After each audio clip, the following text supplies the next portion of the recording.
నేను ఆలోచించేది ఏంటంటే శ్రేష్టమైన వాక్యం కావాలనుకుంటాను. నాకు అంటే ఎలాగా చెప్పు సిద్ధం, ఐఎమ్ రెడీ. నీ పక్షాన్ని నిలబడిన వాడు సర్వశక్తి గల దేవుడు. ఆయనకి విరోధమైంది ఏది లేదు. ఏదో వస్తుంది, ఏదో అయిపోతుంది, భయపడతా ఎంతకాలం బతుకుతాం? నీకు బైబిల్ చూసి తెలిసి చూడాల్సిన లేదు. దేవుడు ఒక జ్ఞానం ఇచ్చాడు, చూడకుండా తెలిసి చూడకుండా చెప్పే జ్ఞానం ఇచ్చాడు. ఇప్పటిదాకా మీకు చెప్పినవి నేను ఎక్కడ రాసుకోలేదు, చూడగా అంతే. రాసుకున్నా కాదు, దేవుడు ఇస్తాడు, ఫ్లో అయిపోద్ది పరిశుద్ధాత్మ దేవుడి ద్వారా.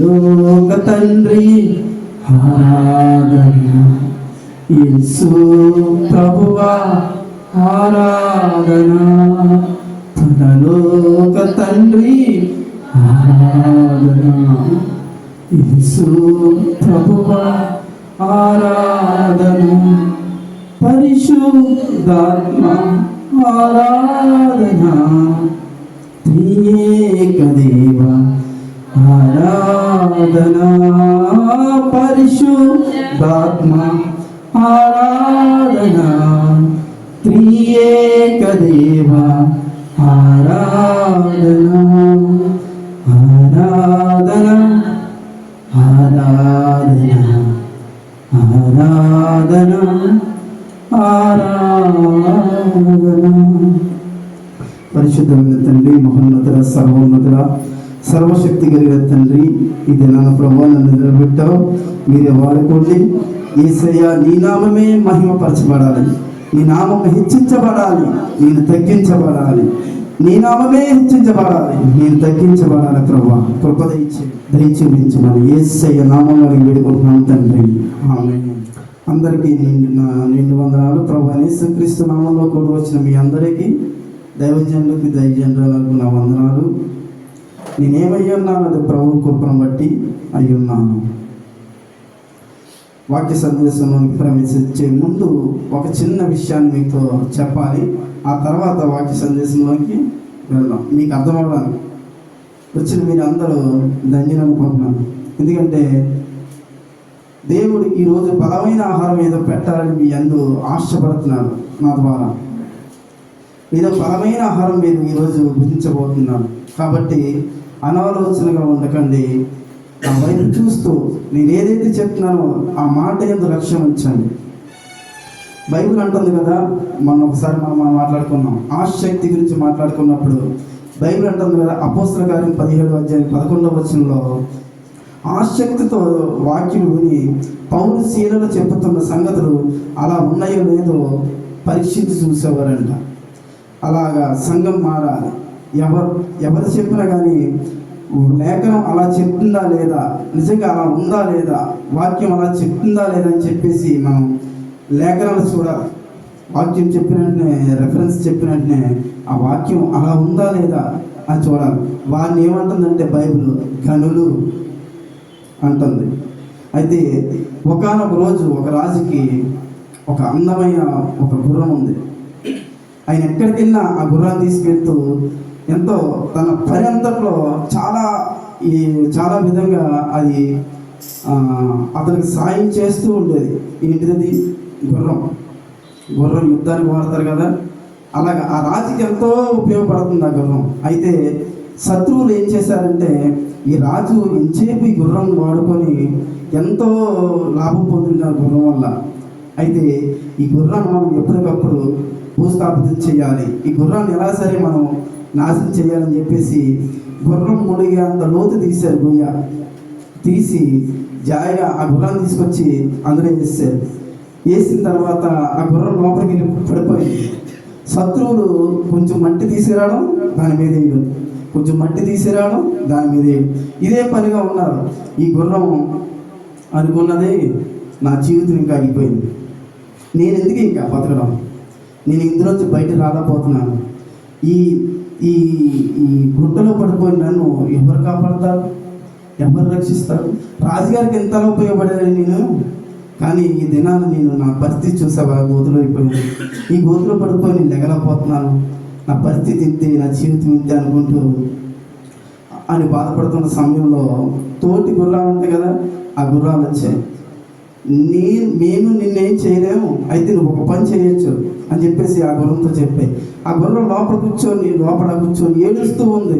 అయ్యో, నా శత్రువులు వచ్చి మట్టి పోస్తున్నారు, నేను పైకి రాలేకపోతున్నాను, నన్ను ఎవరు రక్షిస్తారు అప్పుడు అంటూ అది బాధపడుతుంది. ఆ సమయంలో వచ్చి తోటి గుర్రాలు వచ్చి అన్నాయి కదా, నువ్వు ఒక విధంగా రావచ్చు తెలుసా అంటే, ఎలాగా చెప్పు అని అడిగింది. అడిగినప్పుడు ఆ గుర్రాలు చెప్పే కదా, వాళ్ళు వేస్తున్నారు కదా మట్టి, ఆ మట్టిని నీ కాళ్ళకు తొక్కుతూ అలా పైకి లెగచ్చు అని చెప్పి. నిజమేనండి, వేస్తున్న మట్టి కాలి కిందకు వస్తుంది. ఆ వచ్చిన మట్టిని తొక్కుతూ అలాగ నువ్వు పైకి లేచిపోయి నిన్ను రక్షించుకోవచ్చు అని చెప్పాయి అంట.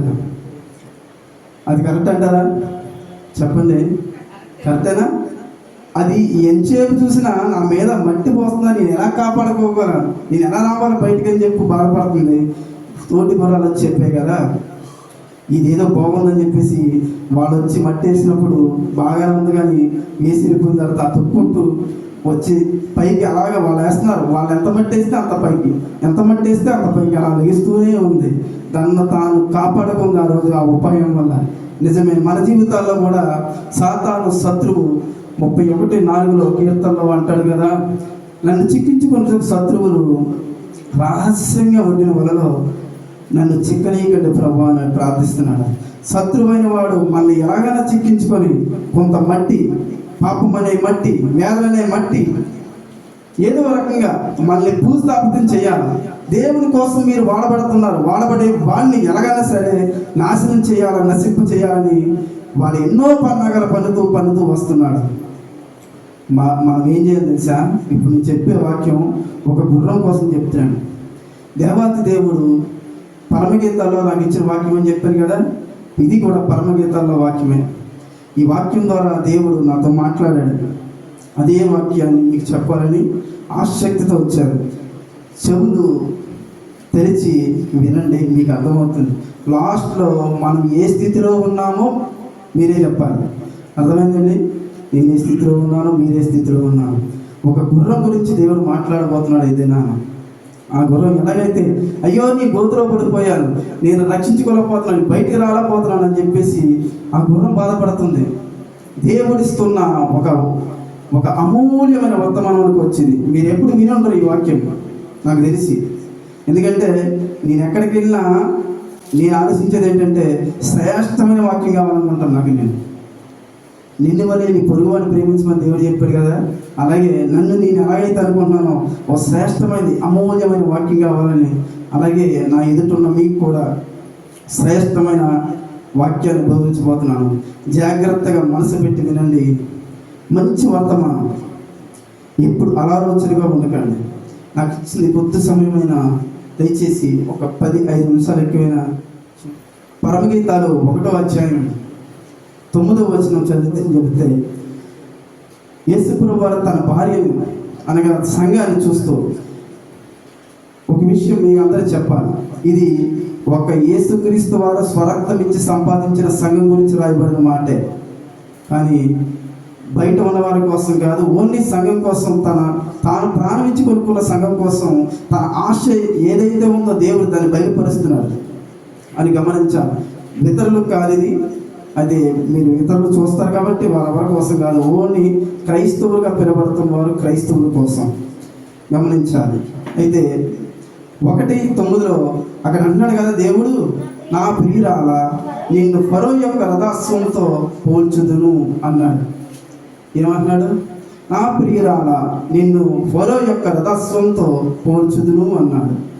ఏంటబ్బా ఈ వాక్యం అనుకొని చాలా నేను ఈ విధంగా అనుకున్నాను.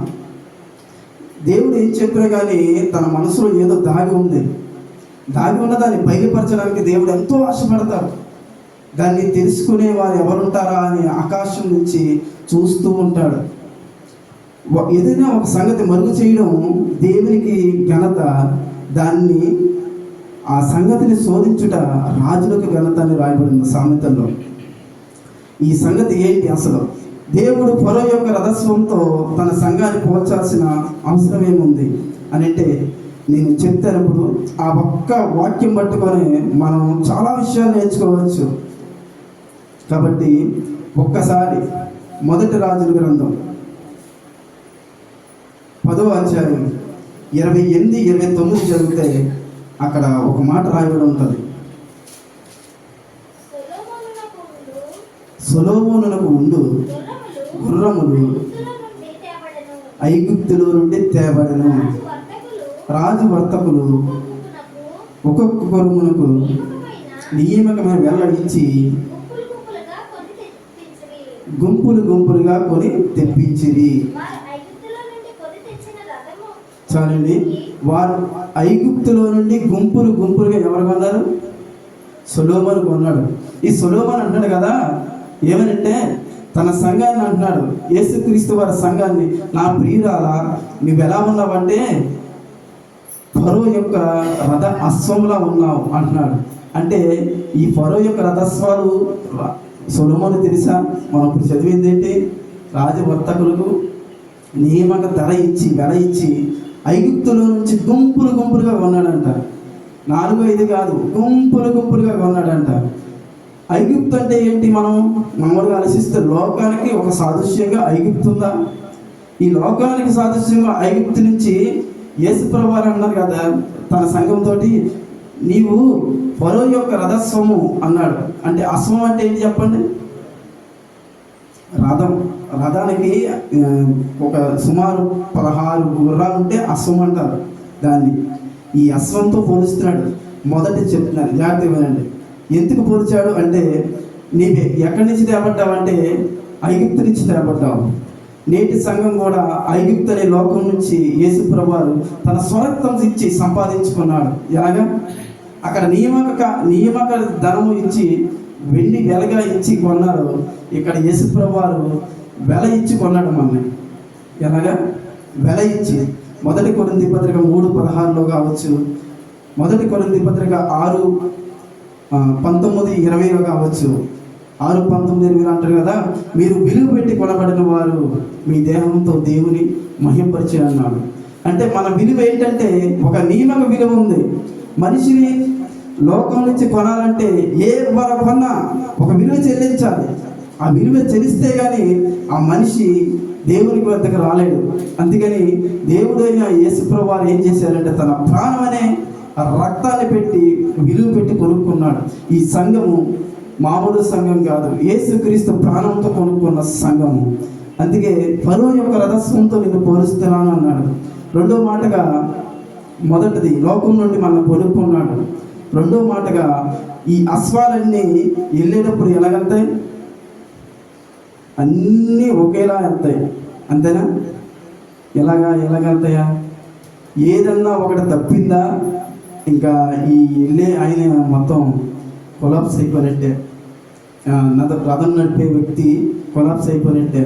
కానీ ఇక్కడ ఈ రథాలన్నీ, ఈ గుర్రాలన్నీ ఏం చేస్తున్నాయంటే ఎదరు ఏ గుర్రం అయితే వెళ్తుందో ఆ గుర్రంతో పాటు సమాన వేగం, సమానంగా వెళుతూ ఉంటాయి. దీన్ని ఏమంటారంటే ఐక్యత అంటారు. నా సంఘమా, నీవు ఎలా ఉన్నావంటే ఐక్యత కలిగి ఉన్నావు. నేను ఉందా ఈ సంఘానికి ఐక్యత ఉందా?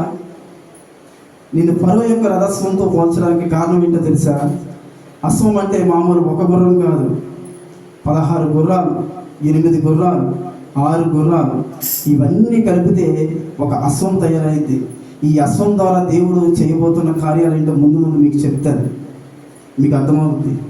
ఐక్యత ముఖ్యంగా కావాల్సింది సంఘంలో ఐక్యత. ఐక్యత లేని సంఘం కలిసి ఉండలేదు. ఐక్యత లేని సంఘం దేవుని రాజ్యంలో పనిచేయలేదు. ఏదో ఊడబడుతాం, ఏదో చేద్దాం అనుకుంటూ చాలామంది అలా వచ్చేసాం. నేను కూడా అలా వచ్చాను. ఐక్యత సంఘంలో కలక నేను కూడా తప్పిపోయిన ఒక గుర్రంలా తిరిగిన నన్ను దేవుడు నీ విలువ వేరేగా ఉంది అని చెప్పి దేవుడు నాతో మాట్లాడి మళ్ళీ ఐక్యతలోనికి తీసుకొచ్చాడు. అయితే ఈ ఫరో యొక్క గుర్రాలకు ఉన్న ఒక శ్రేష్టమైన ఒకటి చూపిస్తాను చూడండి. నిర్గమకాండం 14వ అధ్యాయం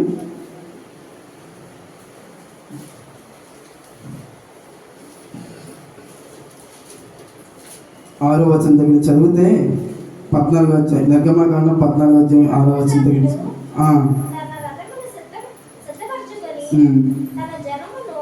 తనతో కూడా తీసుకుని పోయాను.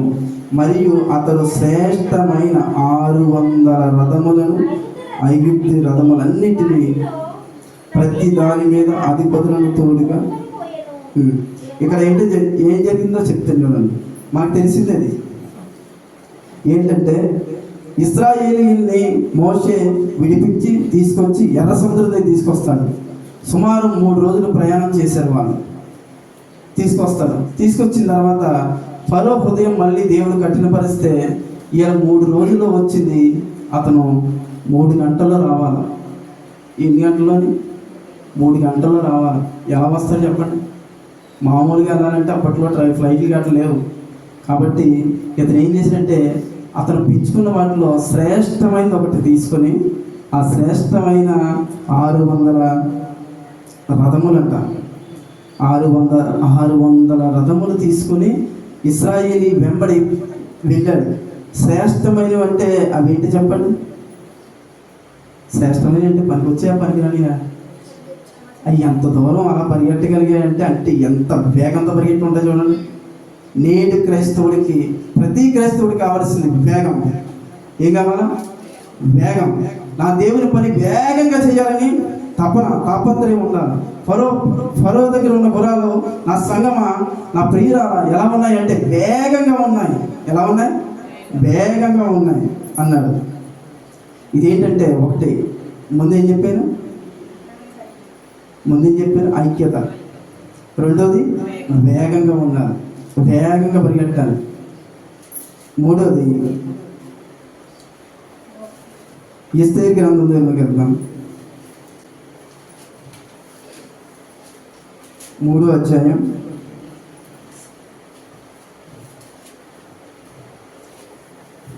13వ వచనం. ఆదారు అను 13వ దినమైన యవనులను నేమి, వృద్ధులనేమి, శిశువులనేమి, స్త్రీలనేమి బొత్తిగా నిర్మూలన చేసి వారి కొల్ల సొమ్ము పుచ్చుకోమని తాకీదులను అందించే వారి చేత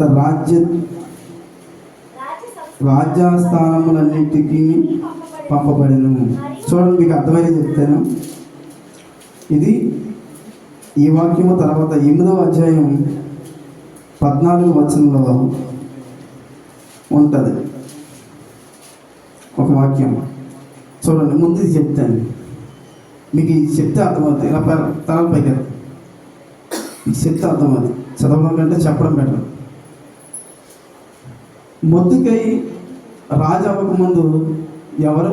హామాను తన కుతంత్రాలతో ఏం చేశారంటే, యూదులు ఎక్కడైతే ఉంటారో వాళ్ళందరినీ చంపాలని అప్పట్లో రాజు చేత ఒక శాసనం తీసుకొచ్చాడు.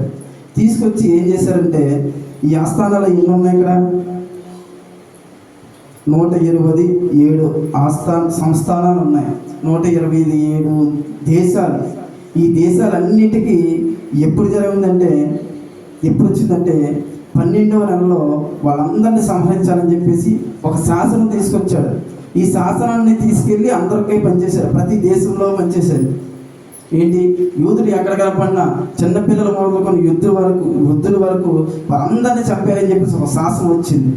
వస్తే అప్పుడు వాళ్ళు ఏం చేశారంటే, ఆ శాసనాన్ని తీసుకెళ్ళి పంచిపెట్టేశారు. శాసనం అంటే తెలుసు కదా, దాన్ని ఏమంటారు, క్యాబినెట్ ఆమోద ముద్ర అంటారు కదా. అలా ఒక శాసనం మాట, గవర్నమెంట్ నియమించిన ఒక నియమం వచ్చింది. వచ్చిన తర్వాత దీన్ని ఏం చేశారంటే తిన్నగా తీసుకెళ్ళి అందరూ పనిచేస్తే ఈ హామాను చనిపోయాడు.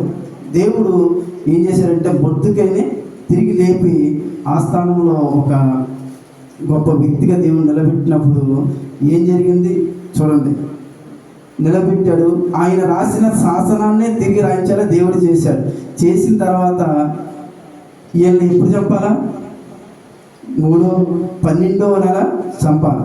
12వ నెల వీళ్ళు ఎక్కడ ఉన్నారంటే ఒక దేశంలో ఉన్నారు. ఈ దేశం నుంచి 127 దేశాలకి వెళ్ళాలి. ఏంటి? యూదుల్ని చంపకూడదు, వాళ్ళు బ్రతికే ఉండాలా, వాళ్ళు ఆరాధిస్తున్న దేవుడు గొప్ప దేవుడు అని చెప్పేసి ఒక శాసనాన్ని అందరికీ పంచిపెట్టాలి. లేకపోతే ఏమైందంటే యూదుల్లో ప్రతి ఒక్కరిని చంపేస్తారు. అప్పుడు మన ఇండియా కూడా వచ్చింది ఆ శాసనం అప్పట్లో. అయితే చంపేస్తారంటే ఇప్పుడు యూదుని రక్షించాలంటే ఏం చేయాలి? శాసనాన్ని తిరిగి రాయించాడు రాజు. ఏంటి? యూదుని ఎవరిని చంపకూడదు అని చెప్పి 12వ నెల చనిపోవాలి వాళ్ళందరూ. అయితే చూడండి 8వ అధ్యాయంలో 10వ వచనం, రాజైన అహష్వేరోషు పేరట తాకీదులు మొర్దెకై వ్రాయించి రాజు ఉంగరంతో ముద్రించి గుర్రముల మీదను అనగా రాజు నగరికి పెంచబడిన బీజాశ్వముల మీద కంచెగాళ్ళను నెక్కించి ఆ తాకీదులను వారి చేత పంపించాను. ఏం చేశాడు? తాకీదులు వారి చేత పంపించాడు. ఇక్కడ మీరు ఈ గ్రంథం చదివితే మీకు అర్థమవుతుంది. వాళ్ళు ఎప్పుడు వెళ్ళారంటే 3వ నెలలో వెళ్ళారు. 3వ నెలలో మొదలెట్టారు. ఇంకా వీళ్ళకి 9 నెలలు ఉన్నాయి. 9 నెలల్లో మొత్తం 27 ఆస్థానాలు, 127 ఆస్థానాల్లో ఇది పంచిపెట్టాలి. ఏంటి? వాళ్ళని యూదుని చంపకూడదని చెప్పేసి. దానికి వాడిన రథాలు ఏంటో తెలుసా? గుర్రాలు. చూడండి ఇక్కడ ఉన్నది. ఇంకా 14వ వచనంలో ఉంది, రాజు నగరికి పనికి పెంచబడిన బీజాశ్వముల మీద. ఏంటంట? రాజు నగరకి పని కోసం పెంచబడినాయి అంట ఈ అశ్వాలు. బీజాశ్వములు అంటే నెక్కర్స్ అని, ఇంకా వజ్రాలు గుర్రాలతోటి ఈ తాకీదులు తీసుకొని యూదులను చంపకూడదని చెప్పేసి వీళ్ళు వెళ్ళారు. ఈ వీళ్ళ పని ఎప్పుడు ముగించాలా? 9 నెలల్లో ముగించాలా. తూర్పు దేశ జ్ఞానులు నక్షత్రం చూసి ఎప్పుడు వచ్చారు?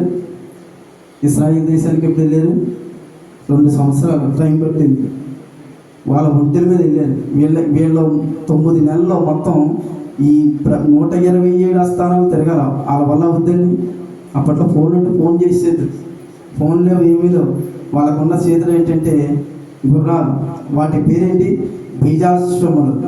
వీటి చేత పరుగు వెళ్ళి అయ్యో యూదులు చనిపోతారు, వాళ్ళు చనిపోకూడదని చెప్పేసి అతి వేగం, తక్కువ వేగం కాదు, ఇంకా అంత వేగంతో వెళ్ళి వాళ్ళ తాకీదిచ్చారు.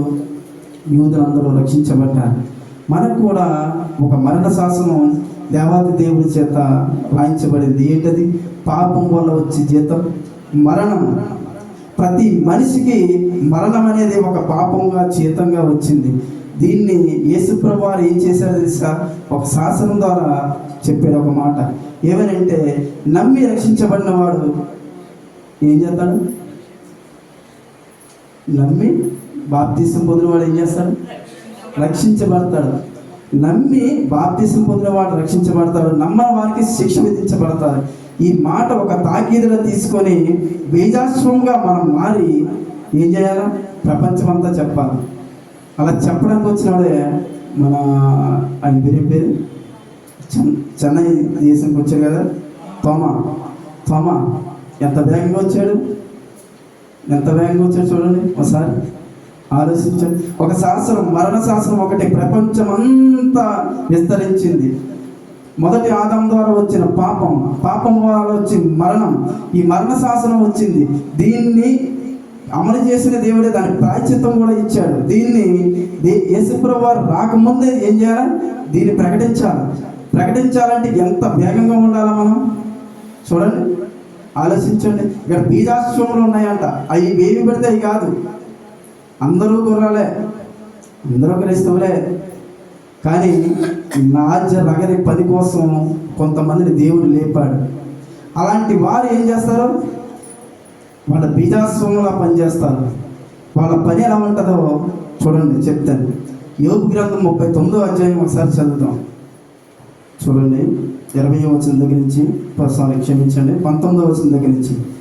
గుర్రమునకు నీవు పరమనిచ్చితివా, జూలు వెంట్రుకలతో దాని మెడను కప్పితివా, మిడతవలి అది గంతులు వీనట్లు చేయుదువా, దాని నాసికారంధ్ర ధ్వని భీకరము.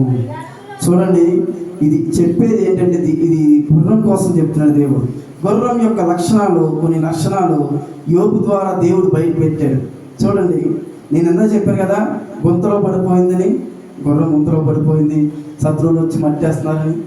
ఈ క్వాలిటీస్ కానీ ఉన్నాయంటే మనలో కానీ ఎంత అలాంటి గొంతు వచ్చినా మనకు భయం ఉండదు, ఎంత అలాంటి పోయి వచ్చినా మనకి భయం ఉండదు. చూడండి, చాలా ఈ మాట చదివినప్పుడు నాకు చాలా ధైర్యం వచ్చింది. కింద చదవండి. అది మైదానంలో అది కాలు దూవి తన బలమును బట్టి సంతోషించును, అది ఆయుధదారులను ఎదుర్కొనబోవును. చూడండి, మైదానంలో అది కాలు దువ్వి తన బలమును బట్టి సంతోషించినంట. మైదానం అంటే ఏంటి చెప్పండి? చూసారా, గుర్రాలు సినిమాలో చూస్తుంటాం, ఇలా దానికి ఏదో ఉంటుంది, దాన్ని బట్టి ఇలా పైకి లాగితే కళ్ళమా ఏదో ఉంటుంది, దాన్ని బట్టి పైకి లాగితే అది ఏం చేస్తుంది, పైకి ఎగురుతుంది, కాళ్ళు పైకి ఎగురుతుంది. ఐఎమ్ రెడీ అని ప్రతి క్రైస్తవుడు కూడా ఏ సమయంలోనైనా సరే యుద్ధ రంగంలో వెళ్ళడానికి సిద్ధంగా ఉండాలంట. ఎలా ఉండాలా? సిద్ధంగా ఉండాలి. నిన్ను ఫరో యొక్క రథస్వంతో పోల్చడానికి కారణం ఏంటో తెలుసా? ఆ అశ్వాలు చిన్నవి కాదు, మంచి పౌరుషంగా ఉంటాయి. ఎప్పుడైనా సరే రాజు వచ్చి రెడీ వెళ్ళాలి అన్న వెంటనే ఏమైపోతాయి, పరుగున సిద్ధం, ఐఎమ్ రెడీ అంటాయి. అలా ఉండాలంట మైదానం. తర్వాత కింద చదవండి.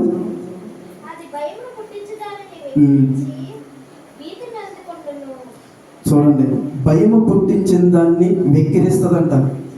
మనకు కూడా కొన్ని భయాలు ఉంటాయి. ఏదైతే భయపడతామో దానికి మనం ఏదైతే భయపడతామో అదే మన ముందుకు వస్తుంది. అలాగే యోగు జీవితంలో కూడా ఏదైతే భయపడ్డాడో అదే జరిగింది కుటుంబంలో మొత్తానికి. అలాగా భయపడదంట గుర్రం. ఇది ఏ గుర్రం? ఫరో యొక్క రథస్వంలో బీజాస్వం. ఈ బీజాస్వంకి ఏంటంటే భయం పుట్టించేది ఏమన్నా ఉందంటే దానికోసం ప్రీతి నందుదంటారు.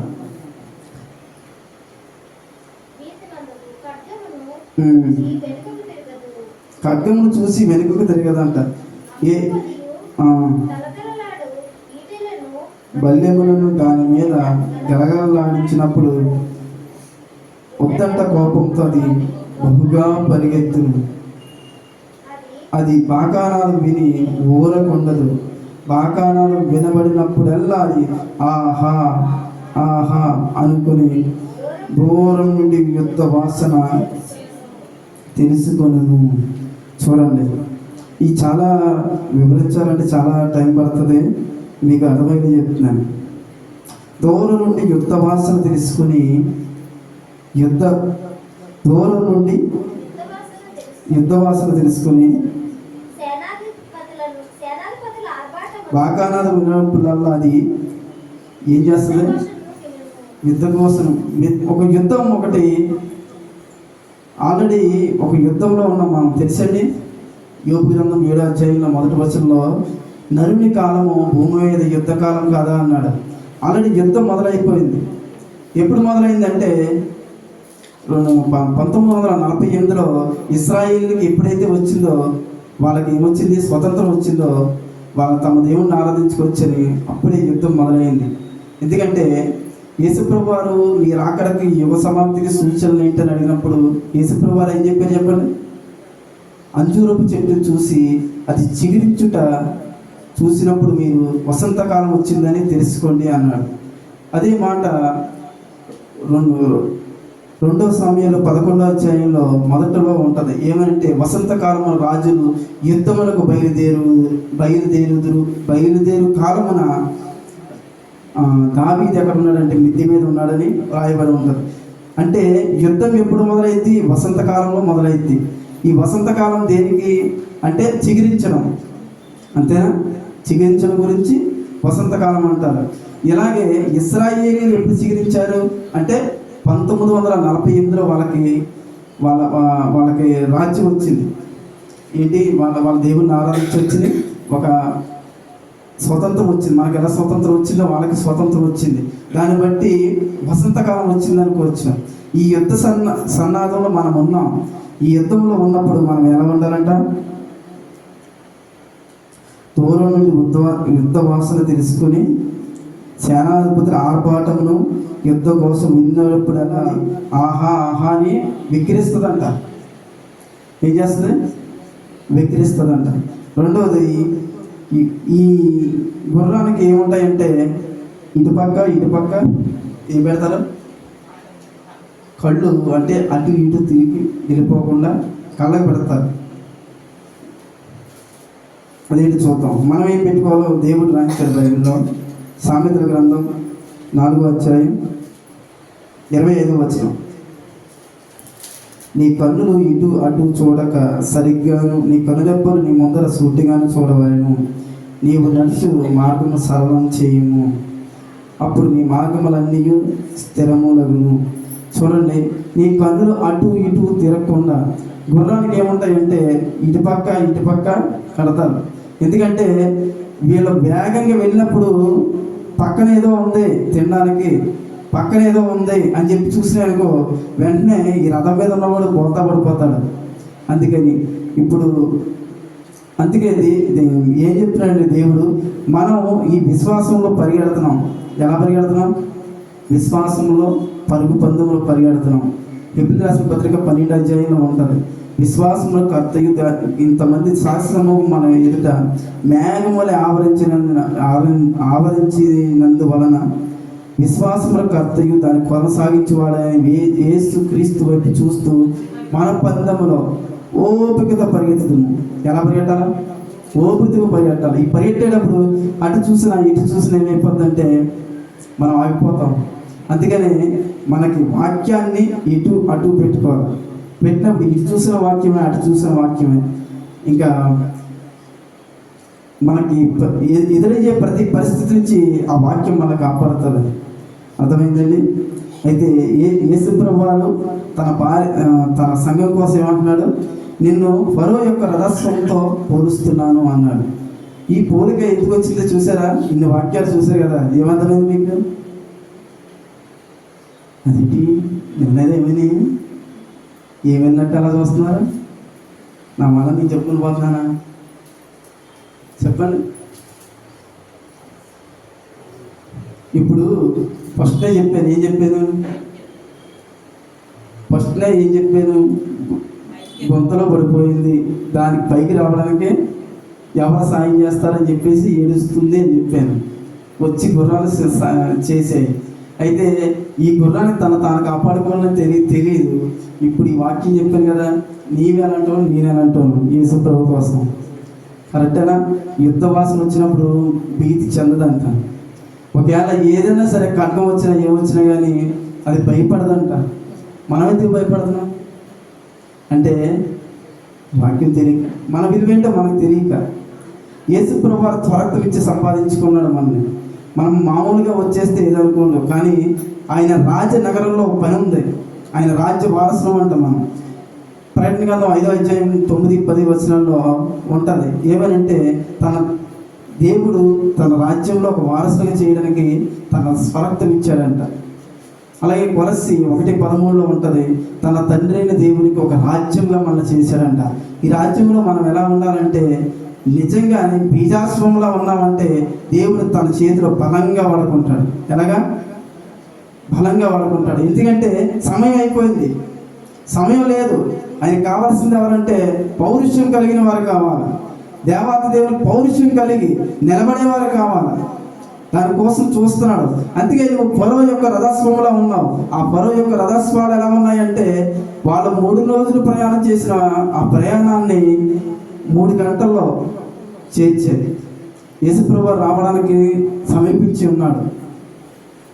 ఈ సమీపించి ఉన్న సమయంలో మనము ఫరో యొక్క రథస్వాల పనిచేస్తే ఆయన రాజ్యం ఎంత గమ్ము కట్టబడుతుంది? ఒకసారి ఆలోచించండి.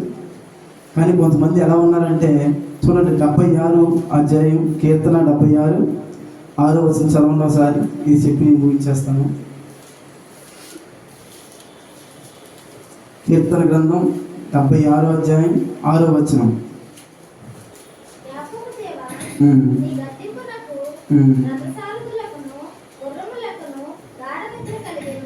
గాఢ నిద్ర కలిగెను. ఎవరికి? రథసారథులకును గుర్రములకును. రథసారథులు ఎవరు? నడిపించేవారు. రథాన్ని నడిపించేవారు. గుర్రంలో ఎవరు? రథసారథులు నడిపిస్తున్న గుర్రాలు. వీళ్ళకంటే గాఢ నిద్ర కలిగిందంట, సోమరితనం వచ్చిందంట. ఏమొచ్చింది? సోమరితనం. ఎప్పుడు వస్తాడో యేసుప్రభువారు, అప్పుడు దాకా మనకి ఎందుకు అని చెప్తూ గాఢ నిద్ర కలిగిందంట. ఎప్పుడైతే ఈ గాఢ నిద్ర వచ్చిందో అప్పుడు లేమి కలుగుతుందంట మన జీవితంలో. సామెతలో ఉంటుంది, లేమికి భయపడి నిద్రయందు ఆసక్తి విడుము, నీవు మేల్కొని ఎడ ఆహారం తిని తృప్తి పొందుదు అని ఉంటుంది వాక్యం. మేలుకుంటే ఆహారం తింటాం, తృప్తి ఉంటుంది. తృప్తి ఎలాగలిగితే చెప్పండి? మేలుకున్నప్పుడు ఆహారం. వినేవాళ్ళు వింటున్నారనుకోండి, ఇందాక ఎలా చెప్పారు ఫస్ట్లో, నీకు బైబిల్ చూసి తెలిసి చూడవసరం లేదు. దేవుడు ఒక జ్ఞానం ఇచ్చాడు, చూడకుండా తెలిసి చూడకుండా చెప్పే జ్ఞానం ఇచ్చాడు. ఇప్పుడుదాకా మీరు చెప్పినవి నేను ఎక్కడ రాసుకోలేదు, చూడడం అంతే. రాసుకున్నా కాదు, దేవుడు ఇస్తాడు, ఫ్లో అయిపోతాను పరిశుద్ధాత్మ దేవుడి ద్వారా. యేసు ప్రభువుకి తన సంఘం పట్ల ఏమొస్తుందంటే, నీవు ఫరో యొక్క రథస్వామివి. ఎలాగంటే నువ్వు యుద్ధం చూసినప్పుడు నువ్వు భయపడవు, భీతి చెందవు. ఆ గుర్రం అనుకుంది కదా, గోతులో తోసారు, ఇంకా ఎలా రావాలనుకుంటుంది. కానీ సంగమా, భయపడకు. నీ పట్ల ఉన్నవాడు లోకంలో ఉన్నవాడు కంటే గొప్పవాడు. ఆయన తన స్వరక్తం ఇచ్చి సంపాదించాడు నిన్ను. ఎవడన్నా నీ మీద చేసినప్పుడు ఆయన ఊరుకోవడానికి ఆయన ఊరుకునే దేవుడు కాదు. ఆయన ఐగుప్తు రాజు వెనకాల వచ్చాడని చెప్పేసి తన సేనలన్నింటినీ సముద్రంలో, ఎర్ర సముద్రం ముంచి చంపిన శక్తిమంతుడు. తెలుసా ఆయన ఎలా అంటాడు? ఆయన అంత శక్తిమంతుడు. ఒక్కసారి మొత్తం సేనలన్నీ చచ్చిపోయినాయి. అతని బలం ఎలాంటిదంటే 29 యేసుకేలు గ్రంథంలో అంటాడు, 29వ అధ్యాయం యేసుకేలు గ్రంథంలో అంటాడు, నైలు నదిలో బలమైన ముసలి, నీవు నైలు నదిలో ఉన్న బలమైన ముసలివి అని అన్నాడు. నేను గేలం వేసి లాగానే బయటికి అన్నాడు. ఈ ఫరో అక్కడ బలమైన ముసలిగా ఉన్నాడు. ముసలిని నీటిలో అలా పట్టుకోగలరా? ఎవరన్నా డేర్ చేయగలిగి నీటిలో ఉన్నప్పుడు వెళ్తే కంపల్సరీ దాని బలం నీటిలోనే. ఈ ఐగుప్తు రాజు అయిన ఫరో బలం ఎక్కడ తెలుసా? ఐగుప్తు దేశంలో ఉన్నప్పుడు. వాడిని ఏం చేశాడంటే విర్రవీగితనాన్ని ఆ ఐగుప్తు దేశం నుంచి బయటకు తీసుకొచ్చి అక్కడ ఎర్ర సముద్రం దగ్గర అతను మటుమాయం చేశాడు. అతని బలమంతా తన సేన, ఆ సేన అంతటిని విరగొట్టాడు దేవుడు. అంత అలాంటి గొప్ప దేవుడు మన దేవుడు. ఎప్పుడు ఏ విషయాన్ని బట్టి భయపడవసరం లేదు. నువ్వు ఫరో యొక్క రథస్వామివి. ఎవరు? ఫరో యొక్క రథస్వామివి. ఈ అశ్వానికి కొన్ని క్వాలిటీస్ ఉన్నాయి. శ్రేష్టమైనది. మన జీవితం కూడా శ్రేష్టమైనది. ఎలా పడితే అలా బతికే జీవితం కాదు మన జీవితం. శ్రేష్టమైన జీవితం ఇచ్చాడు దేవుడు. యుద్ధం వస్తుంది, యుద్ధం వచ్చిన ప్రతి యుద్ధాన్ని కాలి కింద తొక్కాలి. ఎలాగా? దానికే ఏమన్నాడంటే, సమాధానకర్త అయిన దేవుడు సాతాను మీ కాళ్ళ కింద శీఘ్రంగా ఏం చేసినా తొక్కిస్తాడంట. వాడు చేసే ప్రతి మట్టిని తొక్కుకుంటూ పైకి లేవాలి. అయ్యో ఇలా మీద పడిపోతున్నాయి, నేనేం చేయను, నిద్ర పడిపోతున్నాయి, అవి పడిపోతున్నాయి అంటే అందులో పడిపోతావు. ఎలా వస్తావు బయటికి? వాక్యం చెప్తుంది కదా, నువ్వు నా ప్రియురాలివి, నేను నీకోసం ప్రాణం ఇచ్చాను, నిన్ను లోకంలో నుంచి నా స్వరక్తం ఇచ్చి సంపాదించుకున్నాను. ఈ పరమగీతాలంతా అలా ఉంటుంది. తన ప్రేయస్ కోసం ఎన్నో పేర్లు పెట్టుకున్నాడు దేవుడు. తను ప్రేమించిన సంఘం కోసం ఎన్నో పేర్లు. ఈ పరమగీతాలు అంటే నాకు చాలా ఇష్టం. ఇది ఒక్కొక్క మాట ఒక్కొక్క విధంగా ఉంటుంది చదివితే. అందుకే నేనేం చెప్పాలంటే ఫరో యొక్క రథస్వం అన్నాడు దేవుడు. రథస్వం అంటే నిజమే, ఫరో యొక్క రథస్వం ఏంటా అని చెప్పి దానికి సంబంధించిన వాక్యాలన్నీ ప్రిపేర్ అయ్యాను. ఎక్కడ మైండ్లో ప్రిపేర్ అయ్యాను కాబట్టి దాన్ని మీ ఎదుటి చెప్పాను. వాక్యం అర్థమైందండి? అర్థమైందా? భయం ఉందా? అయితే మనం ఏమైపోయామంటే శ్రేష్టమైన వారం కాదు. ఒకవేళ భీతి చెందుతున్నావా? ఖడ్గాలు వస్తున్నాయి, ఖడ్గం అంటే మాటలు వస్తున్నాయి, లేకపోతే కుటుంబాన్ని బట్టి దేని బట్టి అయినా ఒకవేళ భీతి చెందితే నా దేవుడు చెప్తున్నాడు, నేను ఎలా కొనుక్కున్నాను తెలుసా? స్వార్థం ఇచ్చి, నువ్వు నా ప్రియురాలివి, నేను ప్రేమించిన నా ప్రియురాలివి అన్నాడు. ఒక మాట కూడా దేవుడు తన వాక్యంలో రాయించాడు. యెషయా గ్రంథంలో, నిన్ను నేను నా అరచేతిలో చెక్కున్నాను, నిత్యము నీ ప్రకారం నా ఎదుట ఉన్నది అన్నాడు. అంటే ఏంటి? అరచేతిలో చెయ్యి ఎంత దగ్గరికి వస్తుందో అంత దగ్గరగా ఉన్నావు నీవు. నేను అనుకున్నావు దేవుడు నన్ను వదిలేశాడే, దేవుడు నన్ను వదిలేశాడు అనుకున్నాను. తల్లి విడిచినా కానీ ఆయన విడిచే దేవుడు కాదు. అంత ప్రేమ మనం అంటే. ప్రియ దేవుని సంగమా, భయపడకు, నిబ్బరం కలిగి ధైర్యంగా ఉండు. నీ పక్షాన్ని నిలబడిన వాడు సర్వశక్తి గల దేవుడు. ఆయనకి విరోధమైంది ఏది లేదు. ఏదో వస్తుంది, ఏదో అయిపోతుంది, భయపడతా ఎంతకాలం బతుకుతాం? ఫరో దగ్గర ఉన్న గుర్రాలు తీసుకొచ్చి ఎలా వాడుకున్నాడు దేవుడు. అంత విలువైన వాడు మనం. దయచేసి గమనించండి. లోకాన్ని పట్టుకొని ఉన్న నన్ను తండ్రి నీవు ఏర్పరచుకున్నావు. నిజమే, నేనంటే ఎంత ప్రేమ నీకు, ఎంత ప్రేమతో ప్రేమిస్తున్న నీ ప్రేమను నేను అర్థం చేసుకోలేకపోతున్నాను ప్రభా. ఎంతసేపు మనుషులను లోకాలను చూస్తూ వాళ్ళే సొంతం అనుకుంటున్నాను ప్రభా. నా సొంతమైన నిన్ను విడిచిపెట్టి లోకం వైపు తిరిగాను ప్రభా. దయచేసి క్షమించండి ప్రభా. ఏమైపోద్ది నా జీవితం, నా కుటుంబం ఏమైపోద్దని నా పరిస్థితి అనుకుంటూ నేను బతికాను ప్రభా. నిజమే, యుద్ధ వాతావరణం వచ్చినప్పుడు మైదానంలో గంతులు వేయాలని నీ వాక్యం సెలవిస్తుంది తండ్రి. యుద్ధ వాతావరణం కంపల్సరీ ఉండాలని వాక్యం సెలవిస్తుంది ప్రభా. యుద్ధంలో జయం నీదే అని చెప్తున్నావు ప్రభా. ఈ యుద్ధం నీది కాదు నాది అని చెప్తున్నావు ప్రభా. ఈ యుద్ధం నీది కాదు నాది అని చెప్తున్నావు ప్రభా. ఈ వాక్యం వింటున్న యూట్యూబ్లో చూస్తున్న వారిని యేసు నామంలో దీవించండి తండ్రి. యేసు నామంలో ఆశీర్వదించండి ప్రభా. ప్రతి ఒక్క వారి ప్రభా తండ్రి బాధ వేదన యేసు నామంలో నివారణ అవునుగాక తండ్రి. ప్రతి రోగము బలహీనత యేసు నామంలో తొలగిపోనుగాక తండ్రి. యేసు సర్వశక్తి కలిగిన నామంలో ప్రభా శాంతి సమాధానం కలుగునుగాక. సహాయం చేయండి ప్రభా. నీవే తోడుగా ఉండి నీడగా ఉండి నడిపించండి ప్రభా. ప్రతి వ్యక్తిని ఒక విధాస్వంలోనే వాడుకోండి తండ్రి. నీవే వాడుకోండి ప్రభా. వేగంగా పనిచేసే వారిగా మార్చండి ప్రభా. కృప చూపించి దయ చూపించమని యేసు క్రీస్తు నామంలో అడిగి వేడుకుంటున్నాం తండ్రి. ఆమేన్, ఆమేన్. ఈ వాక్యం మీకు ఆశీర్వాదకరంగా ఉంటే నా కోసం ప్రార్థించండి.